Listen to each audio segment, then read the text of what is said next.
Hello anime fans, तो कैसे हो सभी।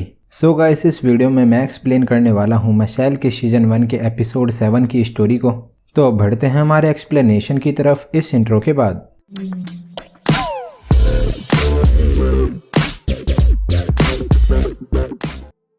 तो एपिसोड 7 के स्टार्ट में एबेल मैश को वेलकम करता है और पूछता है कि मैश ही वो फर्स्ट ईयर स्टूडेंट है जिसके पास एक गोल्ड कॉइन है।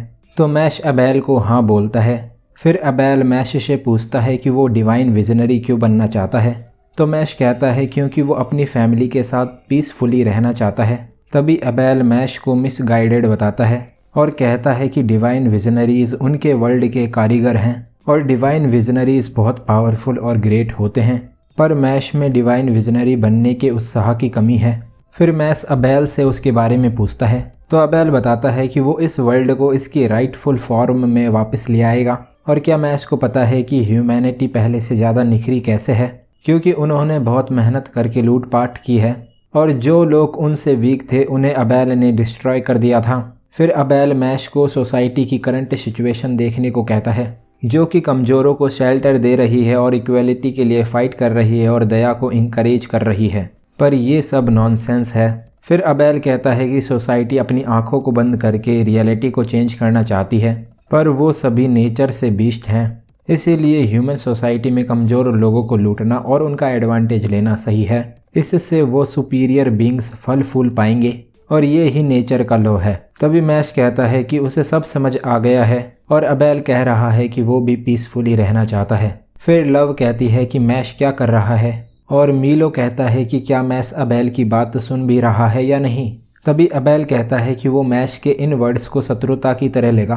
तो मैश कहता है सॉरी, उसका ऐसा मतलब नहीं था। फिर एबेल कहता है कि ठीक है, वो मैश को यहाँ से जाने देगा, पर मैश को उसका गोल्ड कॉइन एबेल को देना होगा। तो मैश एबेल को साफ मना कर देता है।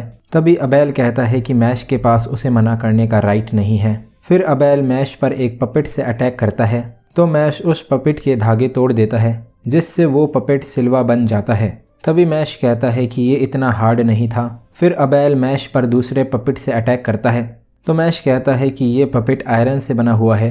तभी पपेट मैश के गोल्ड कॉइन को लेकर उसे एबेल को दे देता है। फिर पपेट मैश को एक पिलर पर फेंकता है तो एबेल इस गोल्ड कॉइन को अच्छे से यूज करने का कहता है। तभी मैश कहता है कि एबेल उसके लिए कोई चैलेंज नहीं है। फिर मैश शिल्वा पर पैर रख देता है तो मैश शिल्वा को नर्स के ऑफिस ले जाने का कहता है। तभी एबेल पूछता है कि क्या मैश अपने कॉइन पर गिव अप कर रहा है। तो मैश ना बोलता है और वो सिल्वा की लाइफ को प्रायोरिटी दे रहा है। फिर मैश कहता है कि चाहे एबेल कितना भी स्ट्रॉन्ग क्यों ना हो, पर मैश उससे नहीं हारेगा। तो एबेल शॉक्ड हो जाता है।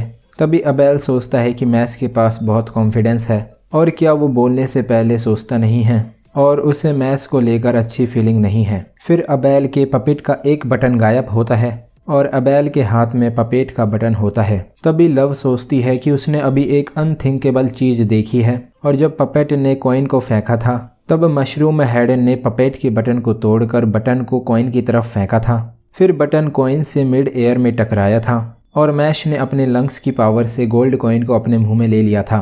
तभी एबेल मैश को इंटरेस्टिंग बताता है। फिर मैश बोलता है कि उसने अपने गोल्ड कॉइन को लगभग खो ही दिया था और मैश शिल्वा को नर्स के ऑफिस में ले जाता है। तभी शिल्वा होश में आता है और कहता है कि वो अब पपेट से ह्यूमन बन गया है और शिल्वा को पपेट बनने के बाद का कुछ भी याद नहीं होता है और उसे किसने बचाया है।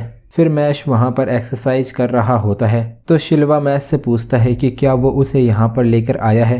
तभी मैश उसे हाँ बोलता है। फिर शिल्वा पूछता है कि मैश ने अपने एनिमी को सेव क्यों किया। तो मैश कहता है कि जब उनमें से कोई एक भी ट्रबल में होता है तो वो सब ट्रबल में होते हैं। तभी मैश वहाँ से जाने का कहता है और शिल्वा को अपना ध्यान रखना चाहिए। तो शिल्वा मैश को गुड गाय बताता है। फिर एडलर डॉर्म के रूम नंबर 302 में लेंस पूछता है कि डॉट यहाँ पर क्या कर रहा है और क्या उसने अपनी हेयर स्टाइल चेंज कर ली है। तो डॉट ने एक न्यू लुक रखा होता है क्योंकि लेमन को ऐसे हेयर पसंद हैं।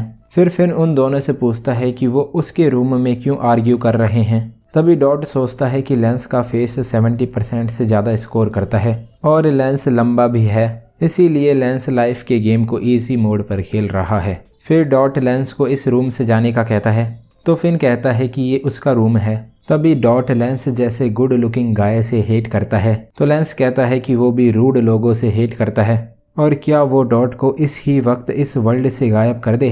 फिर डॉट लेंस को ऐसा ट्राई करने का कहता है तो लेंस डॉट से फाइट करने के लिए रेडी होता है। तभी फिन उन दोनों को फाइट करने से मना करता है और उन दोनों को बाहर जाके फाइट करनी चाहिए। फिर मैश रूम के डोर को ब्रेक कर देता है और कहता है कि वो दोनों रूम के अंदर के सामान को ब्रेक कर देंगे, इसीलिए वो दोनों बाहर जाके फाइट करें। तो डॉट और फिन सोचते हैं कि मैश खुद ही सामान तोड़ रहा है। तभी डॉट फिन को एक गिफ्ट देता है और वो जब भी किसी के पास रुकता है तो वो उन्हें गिफ्ट देता है। तो फिन सोचता है कि डॉट रूडली बात करता है, पर डॉट को अच्छी परवरिश मिली है और ये एक हर्बल टी पैकेट है। तभी डॉट कहता है कि इसका फ्लेवर अच्छा है। फिर मैश कहता है कि आज का दिन भी ऑलमोस्ट पीसफुल था। तो लेंस कहता है कि मैश इतने आराम से कैसे बैठा है और उन्हें कॉइन्स इकट्ठा करने के लिए स्ट्रेटेजी बनानी चाहिए। तभी लेमन वहां आती है और बताती है कि उसके पास एक बिग न्यूज़ है और उन सभी को उसके साथ चलना चाहिए। उसके बाद वो सभी एक डिस्प्ले के पास जाते हैं, जिस मैजिक स्केल डिस्प्ले से पता चलता है कि किस डॉर्म के पास कितने गोल्ड कॉइन्स हैं। फिर लैंग डॉर्म के पास सबसे ज़्यादा गोल्ड कॉइन्स होते हैं,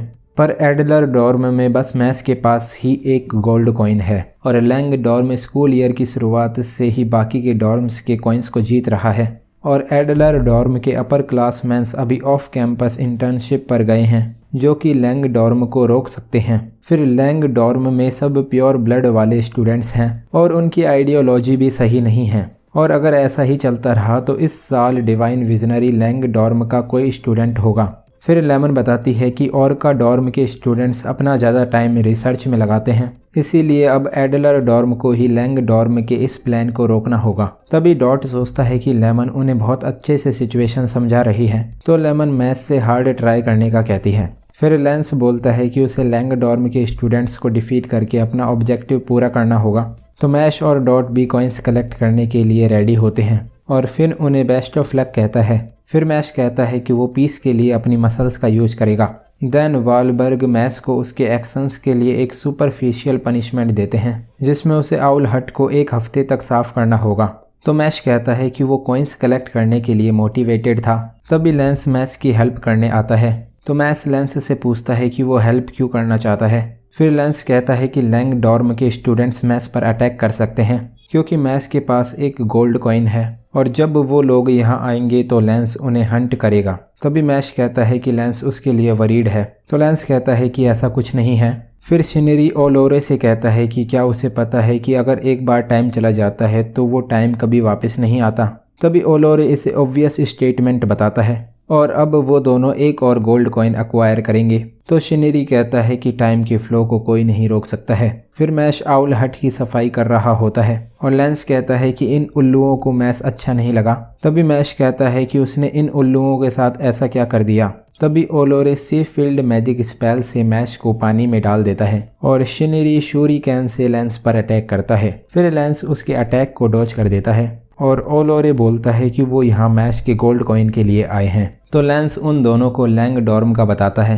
तभी ओलोरे खुद को मागिया ल्यूपस का 6th फैंग बताता है और शिनरी खुद को मागिया ल्यूपस का 7th फैंग बताता है। फिर ओलोरे बोलता है कि उन दोनों में से कोई भी डिवाइन विजनरी बनने के लायक नहीं है, इसीलिए अब वो एक गोल्ड कॉइन के लिए बैटल करेंगे। तभी मैश कहता है कि उसने अपनी लाइफ में कभी स्विमिंग नहीं की है, तो ओलोरे मैश को ज्वाइन करने का कहता है। फिर ओलोरे मैजिक स्पेल से शार्क बन जाता है और मैश को हंट करने का कहता है और ओलोरे वाटर में चला जाता है। फिर शिनरी लेंस से कहता है कि एक फाइट में विनर और लूजर दोनों होते हैं। तो लेंस सोचता है कि शिनरी ऑब्वियस स्टेटमेंट बोलता है और उसमें भी बीच में रुकता है। तभी शिनरी शूरिकेन से अटैक करता है और लेंस सोचता है कि शिनरी अपने मैजिक से डिस्क शेप के वेपन को कंट्रोल करता है। फिर लेंस ग्रेविटी मैजिक यूज करने का कहता है, पर लेंस उल्लुओं की वजह से ग्रेविटी मैजिक यूज नहीं करता है। तभी शिनरी शूरिकेन फेंकता है और लेंस इंजर्ड हो जाता है। फिर लेंस ग्रेविटी मैजिक से शिनरी को डिफीट करने का सोचता है, तो उसकी लिटिल सिस्टर उसे आउल्स को हर्ट करने से मना करती है,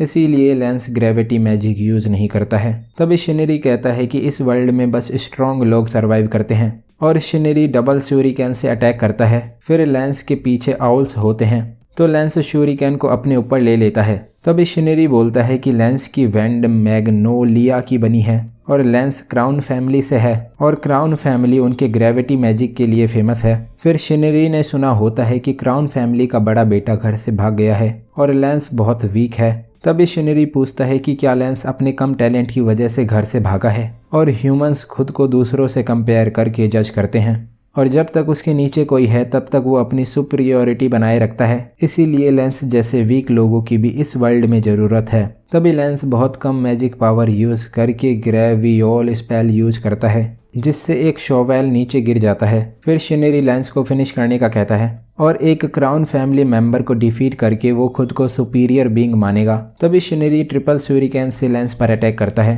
पर सभी आउल्स एक जगह पर होते हैं तो लेंस ग्रेवियोल स्पेल यूज करके शूरिकेन्स को नीचे गिरा देता है और कहता है कि आउल्स उसके रास्ते में थे, इसीलिए उसने उन्हें एक जगह पर मूव कर दिया। फिर शिनरी सोचता है कि लेंस ने पहले स्पेल से शोवेल को गिराकर बोरी को कट कर दिया था जिससे सारे आउल्स फूड की तरफ चले गए और लेंस शिनरी पर अब तक अटैक नहीं कर रहा था क्योंकि वो उल्लुओं के लिए वरीड था। तभी शिनरी लार्ज शूरिकेन से लेंस पर अटैक करता है और लेंस ग्रेवियोल स्पेल से शूरिकेन को ब्रेक कर देता है। तो शिनरी सोचता है कि वो दोनों डबल लाइनर्स हैं, फिर भी लेंस की पावर उससे ज़्यादा है। तभी लेंस कहता है कि शिनरी के लिए बैटल अपनी सुपीरियरिटी बढ़ाने का एक मौका है, पर लेंस अपनी डियर लिटिल सिस्टर के भले के लिए फाइट करता है और शिनरी जैसे लोग जो खुद के लिए फाइट करते हैं वो लेंस को नहीं हरा सकते हैं क्योंकि लेंस की डिटर्मिनेशन उसकी लिटिल सिस्टर को सेव करने के लिए कई ज़्यादा है। फिर ओलोरे बोलता है कि मैस इससे फील्ड से बाहर नहीं निकल सकता है और वो अब मशरूम हेड को हंट करेगा।